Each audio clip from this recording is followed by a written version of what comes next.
friends, welcome back. What we're gonna do today is, oh no, drink some coffee, but first realize that I've spilled the coffee all over my stuff.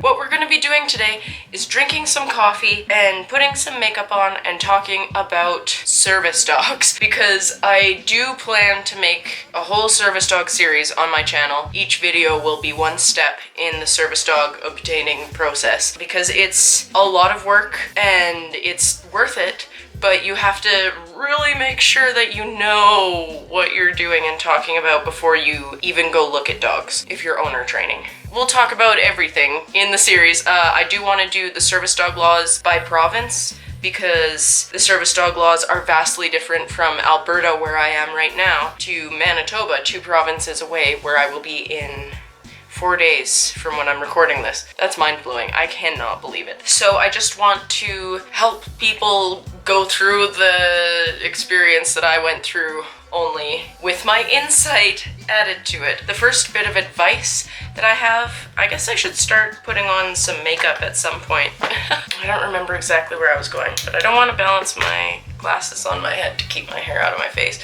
And I'm tired of those stupid cat ears. They're not stupid, but like, I don't want to be cute on the internet. First step in the getting a service dog process is determining whether or not you need one, which the things that go into figuring out whether you would benefit from having a service dog are obviously like, do you think so? The idea has to start somewhere. I discovered that you could have a service dog for psychiatric disabilities after watching Ariana Fletter's videos about her service dog Levi, who has since passed away. I just poked myself right in the eyeball. I found out that, like, wow, there's people out there who have service dogs for PTSD. At that point in my journey, I was kind of like starting to accept, oh, I have survived trauma in my time. Like, I didn't realize that I had been living with trauma and symptoms of PTSD for years and years. I just didn't know. I thought it was just for people who had like been to war, you know? I don't know, it just sparked the idea in my mind that like, oh, I should look into what PTSD is.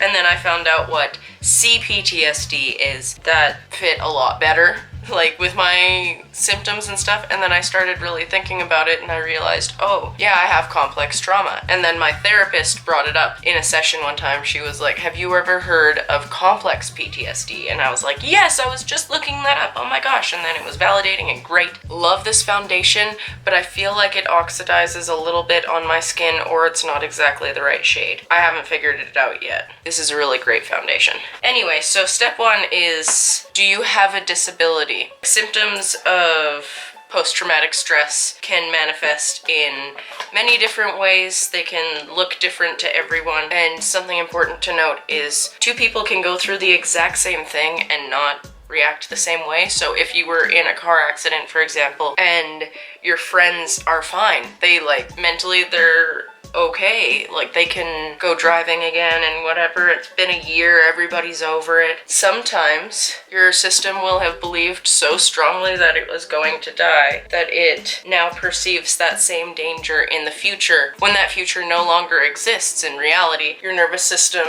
and your brain are like, ah, oh no, it's happening again. You know, it sucks, and it can obviously affect people to different, like, varying degrees. Some people may get triggered once in a while and just have to have tools and resources in place for those like sporadic medical events. And then there's other people such as myself. It's healing and getting better and a lot more manageable with a service dog and with therapy and having a support system. I don't anticipate needing Sadie 10 years from now. There is life on the other side of it.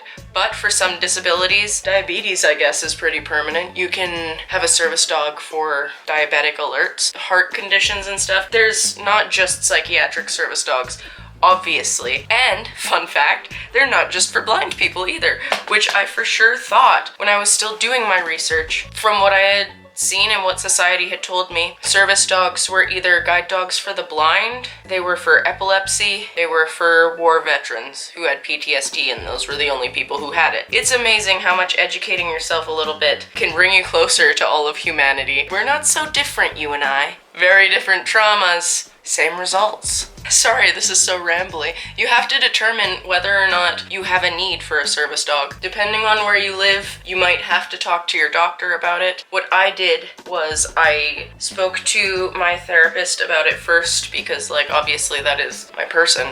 My therapist is the person I am the most honest with in this world. You're wasting everyone's time if you're not honest with your therapist. But that was a very blunt and rude thing to say. Maybe you're not ready to be fully honest yet, and that's fine. It's something to work towards. But for me personally, I feel like I'm wasting everyone's time and not actually doing the work if I'm not just like flat out honest as I can be in that moment with my therapist, you know? So I talked to her about it, and she seemed to be okay with it. Like, she didn't seem to go too far in the yes or no direction. And then I talked to my doctor after thinking about it a lot more, like, is this something that I want to do and can do? That obviously matters. My partner at the time was like, are you sure you don't just want to get a second dog? And I really had to think about that for a while. If you've been here for a while, you know that I love dogs more than life itself. Really had to be honest with myself on that one. I could just train our pet to be my service dog, but that felt like a lot of work because he was already 2 years old at the time.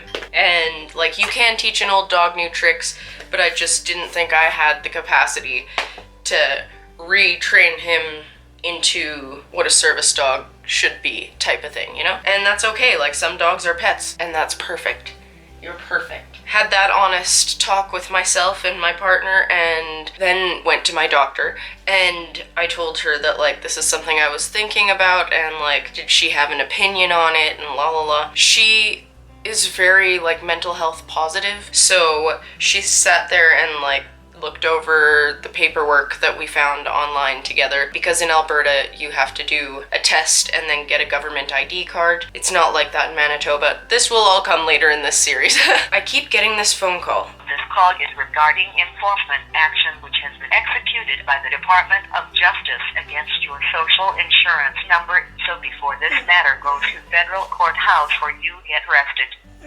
Anyway, so I've been getting that a lot lately, and I don't understand it. La la la, looked over paperwork and stuff. My doctor, because she's incredible, was like, yeah, if this is something that you want to do that you think would help you to actually get out there and live your life, I support it. We still haven't done the test. I paid like $80 for the paperwork, and like, now I have it, but I haven't sent it in yet. But like, I don't see it as a waste of money because I have it. I have the written, like, here you go, from my doctor. So I don't know if it expires, but since we're going to Manitoba and there's no regulation there, it's probably fine. Anyway, so you're gonna want to talk to like your doctor for their opinion, depending on what kind of relationship you have with your doctor. Moving forward from there, you want to do a bunch of research. This might actually even want to come before talking to your doctor and getting like other people involved, because you really need to go online and make sure that you'd be able to do the training yourself or find a professional to help you. I have been able to get all of this done using the free help that I have access to in my life. I just really lucked out.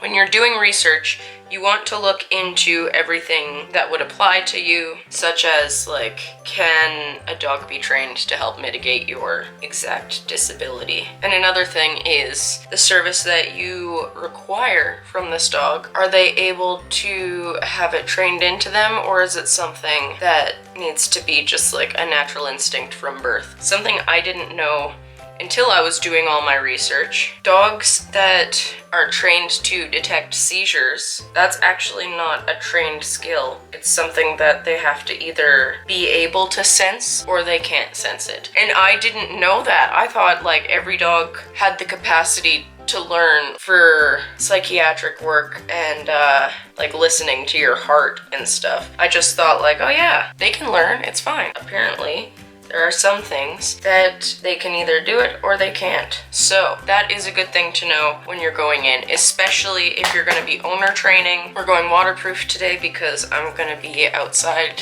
where it's probably a little breezy, and I'm going to therapy later. Obviously, I'll cry a little.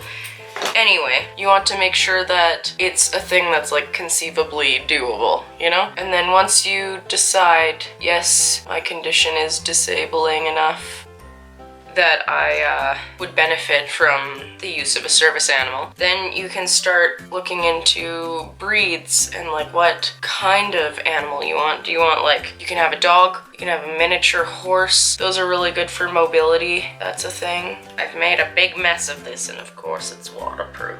And then once you decide on a breed, then you can decide, am I going to a breeder or am I gonna go to a rescue? A piece of advice that I have, I'm maybe a bit of a hypocrite for saying this because Sadie is a rescue. She was born in care, so she didn't have any former trauma, which is good. But there is a lower washout rate. When you wash out a dog, that essentially just means that you're retiring the dog.